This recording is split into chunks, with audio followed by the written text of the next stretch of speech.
만약에 세계 최고의 인재들을 힘들게 모아서 팀을 만들었는데 갑자기 보이지 않는 국경이라는 벽이 앞길을 가로막는다면 어떨까요? 오늘 우리가 파헤쳐볼 주제는 바로 이겁니다. 국경을 넘어 혁신팀을 구축하는 방법. 사실 이건 오늘날 수많은 기업 리더들이 가장 골치 아파하는 문제 중 하나거든요. 자, 그럼 바로 본론으로 들어가 보죠. 지금 이 순간에도요, 세계에서 가장 똑똑하다고 하는 팀들이 뿔뿔이 흩어지고 있습니다. 아니, 도대체 왜 이런 일이 벌어지고 있는 걸까요? 이 역설적인 질문에서부터 한번 이야기를 시작해 보겠습니다. 이 그림 한번 보세요. 모든 걸 말해주고 있죠. 혁신은 저기서 풍선처럼 자유롭게 하늘로 날아오르고 싶어 하는데 보이지 않는 국경이라는 장벽이 딱 가로막고 서 있는 그런 형국입니다. 이게 바로 오늘날 우리가 마주한 현실이에요. 전 세계의 뛰어난 인재와 각 나라의 정책이 정면으로 충돌하고 있는 거죠. 그렇다면 기업들이 마주한 이 벽의 실체는 대체 뭘까요? 그건 바로 인재들이 예전처럼 자유롭게 국경을 넘나들 수 없게 된 현실입니다. 이게 왜 문제인지 좀 더 자세히 들여다보겠습니다. 문제는 사실 아주 간단합니다. 전 세계적으로 이민의 빗장을 거는 정책이 점점 더 강해지고 있다는 거예요. 미국, 호주, 영국 할 것 없이 많은 나라들이 새로운 규제를 만들면서 인재들이 이동할 수 있는 문턱이 계속 높아지고 있는 겁니다. 가장 대표적인 사례를 한번 볼까요? 바로 미국입니다.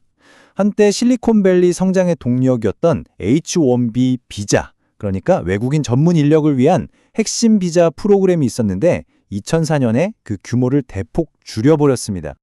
이 그래프를 보시면 변화가 한눈에 들어오죠. 2004년 이전에는 1년에 19만 5천 개까지 발급되던 비자가 그 이후에는 6만 5천 개로 뚝 떨어졌습니다. 말 그대로 3분의 1 토막이 난 거죠. 정말 엄청난 감소입니다. 자, 그럼 이게 어떤 결과를 낳았을까요? 바로 이 숫자, 마이너스 5.32%입니다. 이게 뭘 의미하냐면요. 비자 발급이 줄어든 이후에 미국에서 나온 새로운 특허들의 참신성, 그러니까 얼마나 새롭고 획기적인 아이디어냐 하는 그 정도가 이만큼이나 떨어졌다는 뜻입니다. 인재의 흐름을 막는 게 곧 혁신의 동맥을 막는 것과 같다는 아주 명백한 증거죠. 이 문제가 왜 이렇게 심각하냐면 바로 암묵적 지식이라는 것 때문이에요. 이건 문서나 이메일로는 절대 전달할 수 없는 그런 복잡한 노하우 같은 겁니다. 마치 장인의 손기술처럼요. 이런 지식은 결국 사람들이 얼굴을 맞대고 함께 부딪히면서 전수되거든요.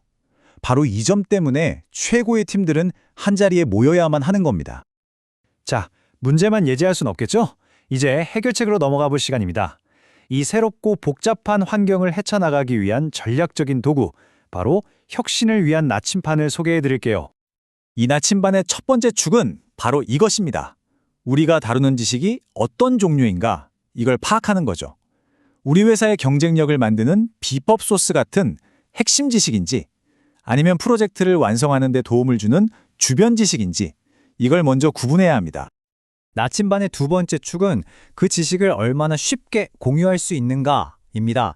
매뉴얼이나 코드로 깔끔하게 정리해서 전달할 수 있다면 성문화 가능성이 높은 거고요. 직접 보여주고 얼굴 보면서 가르쳐야만 한다면 성문화 가능성이 낮은 거죠. 그리고 이 두 축을 딱 합치면 바로 이겁니다. 우리에게 필요한 나침반이 완성되는 거죠. 이 지식, 핵심이야, 주변이야, 그리고 문서화하기 쉬워, 어려워. 이 두 가지 간단한 질문만으로도 복잡한 글로벌 R&D 문제에 대한 최적의 전략을 찾아낼 수 있게 됩니다. 리더들을 위한 완벽한 전략 지도라고 할 수 있죠. 좋습니다. 그럼 이제 이 나침판이 가리키는 4가지 강력한 성공 전략 하나씩 제대로 파헤쳐 보겠습니다. 첫 번째 전략, 이름부터가 아주 영리하죠? 바로 이민 차익거래입니다. 이건 우리 회사의 핵심 지식이면서도 문서화가 아주 쉬울 때 쓸 수 있는 최고의 카드예요.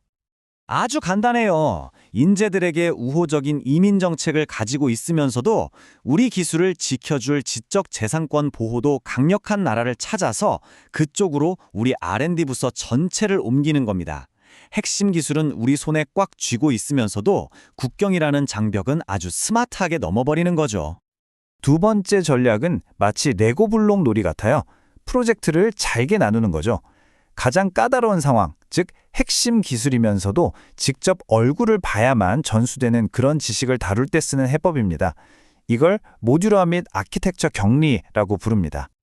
폭스바겐이 이걸 정말 잘하는데요. 엔지니어링이나 배터리 기술처럼 전문 분야별로 국제 혁신센터를 만들었어요. 그러니까 혁신 프로젝트를 독립적인 모듈로 착착 분리하는 겁니다. 가장 민감하고 핵심적인 부분은 한 곳에 똘똘 뭉쳐서 지키고 명확하게 정의된 다른 모듈들은 외부의 다른 팀에 맡기는 방식이죠. 세 번째 전략은 마치 오케스트라 지휘자처럼 팀을 아주 유연하게 구성하는 겁니다. 그래서 이름도 유연한 지리적 편성이에요.